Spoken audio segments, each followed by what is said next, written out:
While home ownership rates are dropping, is it really a crisis? I don't think so.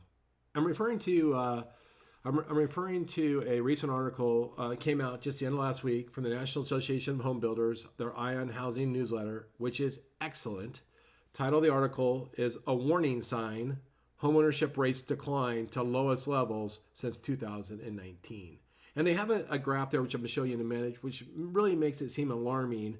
But the graph is manipulated to make it look more extreme than it is. And here's the gist. Homeownership peaked in 2004 at about 69.2%. It was the highest ever in American history. But many believe that loose lending standards led to that rate of homeownership and was actually irresponsible that some of those people probably didn't qualify to buy a home or to own a home. And therefore, we had some of the resulting problems. And so today, the homeownership rate fell to 65%, just 4% off the peak set 21 years ago. And to be fair, the 25-year average sits around 66%. So we're about 1% below the historic 25-year average. By the way, well above the historic average, well above, because homeownership rates are far lower than that over the last 150, 200 years. Even over the last 100 years are far below that. But they're slightly off the 25-year average and just a little bit off of the wild times of the early 2000s. And here's some of the key kind of data points is that, as the article points out, homeownership's down about 1/10 of a point from the previous quarter, so not significantly. Although homeownership for people under 35 is now at a 6-year low. It's only at 36.4%. And homeownership for the next generation, 35 to 44, it's down about 1 point, down to 61%. And then really households above 55 are unchanged. And here's what that's speaking to is just look at as households, boomers, as people 55 and over, they're not selling their homes, they're not moving. What that means is that their houses aren't entering the resale inventory. Not only does that give buyers more choices, but more supply, right, tends to lower price, right? Instead, boomers aren't selling their houses, and you'll see in a second, home ownership rates around people over 55 haven't changed, which means they're not selling their homes, and so that's just not giving the opportunity for new people to buy as it used to be. Now, I'm going to show you this article, and as I said before, National Association of Home Builders, this Ion Housing, it's a must read. 4 out of 5 days a week, it's must read stuff. The other 5 times it just gets wonky and we don't really care about.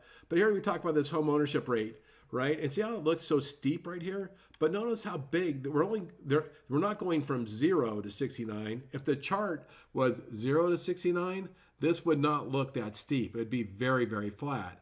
But they emphasize it by squeezing the vertical axis down to make it look bigger. Not that they don't do it intentionally, it's just so we can see it a little easier, but not really a big deal. Although we do see a steep decline in the last year, which is kind of concerning. But this next chart, which is really interesting, here's where you see by generation or by age group. You can see that home ownership rate is dropping for people less than 35. It's dropping for people 35 to 44. It's dropping for people 45 to 54, but it is 100% flat for people over 55, which means that's where we can see that inventory isn't entering into the market, so it's not putting pressure on supply, putting pressure on values to slightly go down, and that's why we're seeing this, and that's why home ownership is falling a little bit. But here's the other thing I would argue that this article doesn't argue.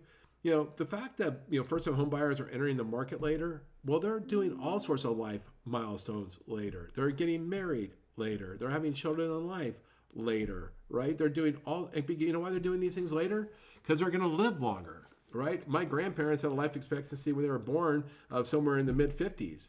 My parents had a life expectancy when they were born, depending if they're male or female, somewhere in the late 60s or early 70s.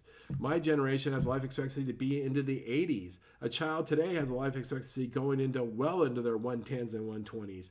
And if you're going to live longer, you can take your time living. And so they're starting things later. And the takeaway from this is, okay, home ownership's down. We're in the business of helping people achieve the American dreams. We need to pay attention. Directionally, it's important to watch. It's not a crisis yet. It's important to watch.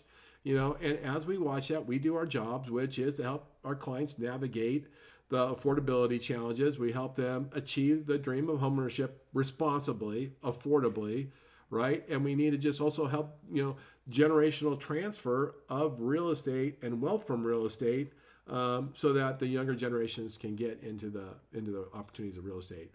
So not a panic, something to pay attention to. I did do a post on my LinkedIn today with this. I went into a little bit more detail, a little bit more data points. I will put a link to the article below in my notes below. With that, I really appreciate you giving me a few minutes of your time. I hope you're having a great day. I look forward to talking to you again soon.